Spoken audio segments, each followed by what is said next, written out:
Pay attention to this segment, if you would. 6 million Jews were murdered during the Holocaust between the years of 1939 and 1945. And this year marks 75 years since the liberation of Auschwitz-Birkenau.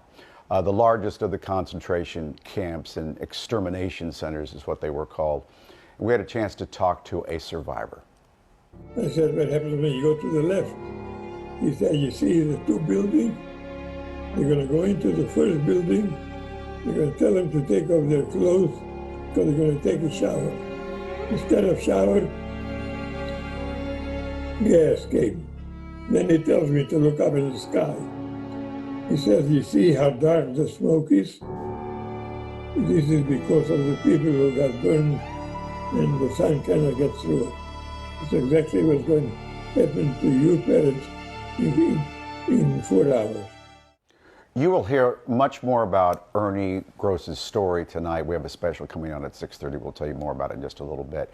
In the meantime, never forget is the phrase many say when referring to the Holocaust, right? But a new study, shocking study, shows not only are people forgetting, but many don't know that it even happened. So this new survey finds 2/3 of Americans under the age of 40 did not know that 6 million Jews were murdered in the Holocaust. Well, joining us right now is Eszter Kutas, Executive Director of the Philadelphia Holocaust Remembrance Foundation. She's over at 16th and Arch. We'll tell you more about her location in just a second. But Eszter, my goodness, you have 4 grandparents who are survivors. This must be so disheartening, this study. Yes, it's very disturbing to hear these facts, and you know, it's in a way normal that now that we are 75 years removed from the Holocaust, people's general knowledge is decreasing, but how low the general knowledge is really frightening. And you know, if we forget what happened in one genocide, then unfortunately history can repeat itself. Mm-hmm. And especially among our young. And then what's one of the things that can be the most upsetting is that there are people who just deny it, that just say it's a myth. I mean, that just come out and don't believe that it happened, and it's just stunning. Yes. What do you think about that? Yes. Yeah, so absolutely. So we need to be clear with everybody that denying that the Holocaust happened is a form of anti-Semitism, or misrepresenting serious facts about what has happened is also a form of anti-Semitism.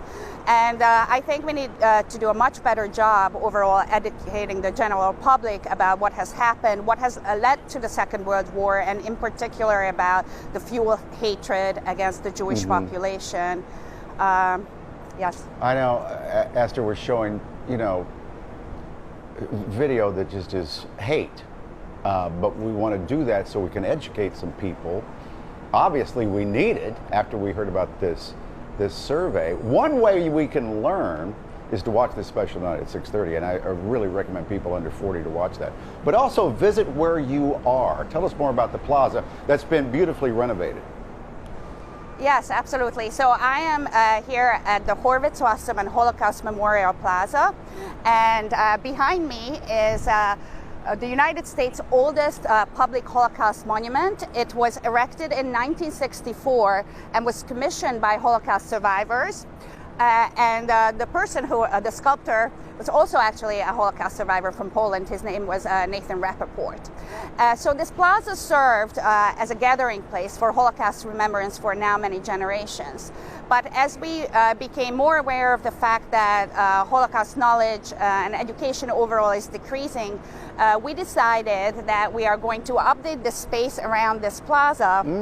And we are going to be putting on more material reminders, symbolic reminders of the past, so we can educate our general public better.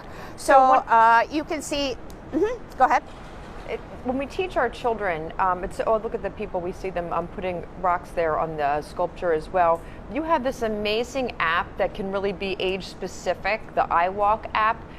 Tell us about that, and for the, if you want to bring, like if I want to bring my children, which I do, there, what will this app do? Yes. So the app connects these physical reminders of the past. So for example, we have train tracks that are original from the railroad that led to Treblinka, which was one of the bloodiest concentration camps. And those train tracks are now here in the plaza, and you can really learn about its historical context. But what the app does is that it connects these train tracks to Holocaust survivor testimony. So you will be able to listen through the app through Holocaust survivors who can relate to those very elements that you can explore here in the plaza. And as you said, the app comes for 3 different age groups, for the 12 to 14, the 14 to 18, and then the adult version.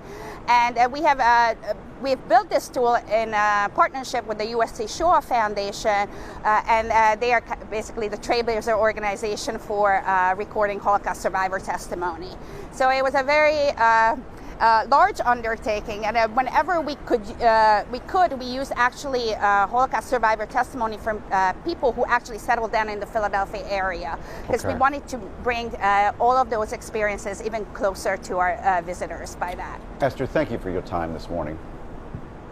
Thank you very much for having me. Have a wonderful day. Thank you for your hard work and your passion on this one. It's so important. Thank you. And a quick thank you I appreciate your for kindness. help on this special that we have tonight, 6:30. It's part of our Race Reality series, Anti-Semitism, the history behind the hate. And after hearing about that survey, it's needed. And especially, this is one of the holiest weeks of the entire year. We're coming up between Rosh Hashanah now going into Yom Kippur. So now more than ever, this is something that we can watch together as a family. Yeah, Yom Kippur Sunday.